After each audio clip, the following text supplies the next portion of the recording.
back to another edition of Jillian's Island. I'm Jillian Kushner. This is episode 4, and I'm excited to be here. We have a new location, as always. So let me know how you guys like this one. Let's dive right in, all right? So the first question is from Aquila210. Will we get any recruits to commit at the game? Talking about the spring game.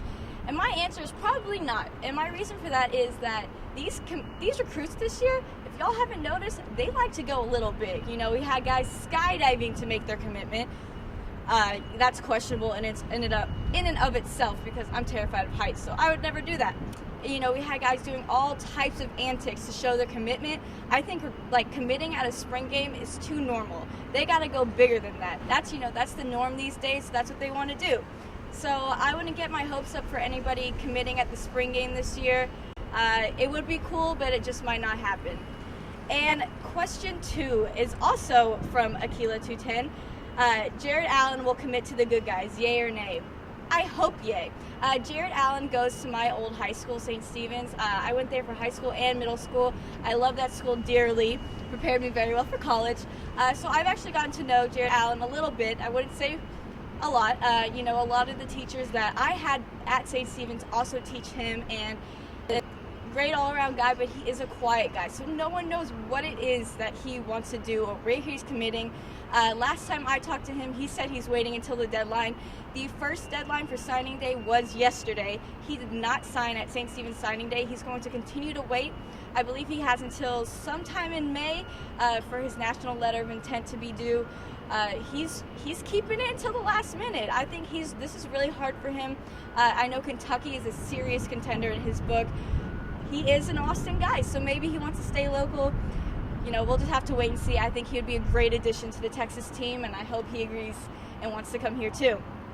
Question 3 is from Halo Man. So who wins on Saturday? If you're talking about the spring game, I'm going to say Texas wins. I don't know. Take that as you will. Second question, do we see Texas baseball get its act together against Kansas? I really hope so. Texas baseball is struggling. They are 14-19, and it's not okay. That is not how Texas baseball is. They are a good team. They are contenders. You know, I wouldn't say every year, but they put themselves on the map. They've lost their last 2 games. They are 3-5 in the month of April, which, you know, this is just not characteristic for Texas baseball. If this continues, there might need to be some changes.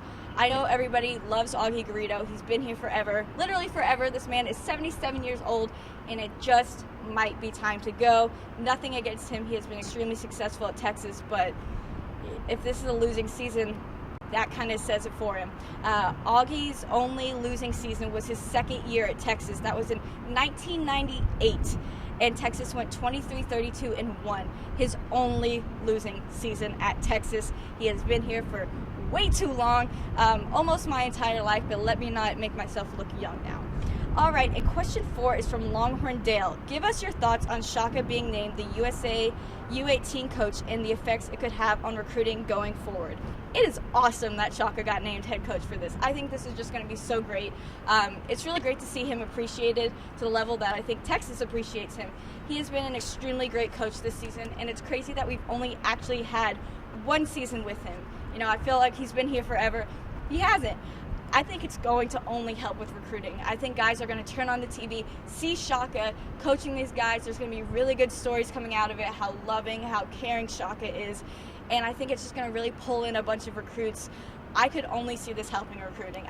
Unless some awful story comes out, which I doubt would happen, I don't see this hurting recruiting in any way. I think this could be so good for Texas. And, you know, congratulations to Shaka Smart. Not that he watches Jillian's Island, but I'm going to lob it out there anyway. Congratulations. All right, and question 5 is from Pambler. How far away, years, are the Lady Hordes from competing against the likes of UConn? My answer to that is whenever Gino retires, the head coach of UConn, they are literally too good. There's people who say they could beat the Philadelphia 76ers. And I might be on board with that. This is not a college team. This is a dynasty. What they're doing there is absolutely unreal, and I don't think anyone can stop them. Only, professional teams. And kind of on the same topic of that, Jambo asked, with the strong finish for women's basketball, returning players and class coming in, how do the Lady Horns stack up against with Baylor and other women's basketball teams that are at the top of the ranks.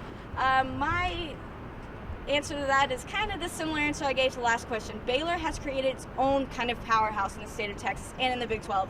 Obviously, they're not like UConn. UConn's a lot better than Baylor, but Coach Aston is good. I want that point to get across, that you should have faith in Coach Aston. She is a very good coach. She's bringing this program where it needs to be. But at the same time, UConn, Baylor, they are so good. UConn's obviously better than Baylor. It takes years to build. Rome wasn't built in a day. We all know that. UConn wasn't built in a day. It all takes time, and I think we're going in that direction at Texas. I think Karen Aston is bringing them in that direction at Texas. And what's the most important thing is Texas cannot get stuck in a bracket with these people anymore. You gotta escape the UConn bracket. That deadly, deadly UConn bracket. That is just gonna hurt Texas. I see them competing. Texas will be in the tournament, I think, year in, and we're gonna see more of them in the postseason. But with that being said, as long as UConn's in the bracket, that's gonna be the end of the road of every single postseason. And then the last question, this one just for fun, I like this one. Jillian asked, who is your favorite Laker? My answer to that is the man who dropped 60 points last night, the guy who dropped 81 against Toronto, the guy who just ended his 20-year season and a great career. Kobe Bryant, favorite player out there. So thank you guys for tuning into Jillian's Island. I will be at the spring game this weekend. If you're there, come and say hello. And there will be more videos coming this weekend. Thank you again.